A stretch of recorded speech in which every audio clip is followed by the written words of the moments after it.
తునిలో miss అయిన 2 ఏళ్ల చిన్నారి జ్ఞానేశ్వరి ఆచూకీ ఇంకా సస్పెన్స్గా మారింది.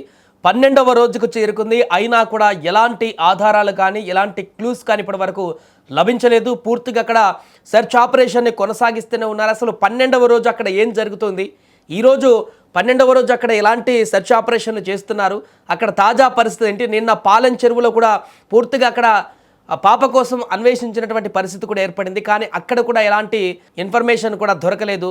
ఈ నేపథ్యంలో అసలు ఏం జరుగుతుంది, అక్కడ ఇంకా ఏ రకమైనటువంటి ప్రయత్నాలు కొనసాగిస్తున్నారు. నిన్న డిఎస్పీ కూడా ప్రత్యేకంగా అక్కడ మాట్లాడడం జరిగింది. అన్ని కోణాలలో కూడా ఈ యొక్క కేసుని విచారిస్తున్నాం, ఖచ్చితంగా పాప ఆచూకీ తెలుసుకునేటువంటి ప్రయత్నం చేస్తున్నట్టు ప్రకటించారు. అంతకుముందు ఎస్పీ కూడా పాప ఆచూకీ తెలిసినటువంటి వారికి ₹1,00,000 రివార్డు ఇస్తామంటూ కూడా ప్రకటించిన నేపథ్యంలో అసలు పాపకి ఏమైంది, ఎక్కడికి వెళ్ళింది, పాపను ఎవరైనా తీసుకువెళ్లారా, ఏం జరిగింది అనేటువంటి అంశం అయితే ఇంకా $1 మిలియన్ ప్రశ్నగా మారినటువంటి సందర్భం ఏర్పడింది.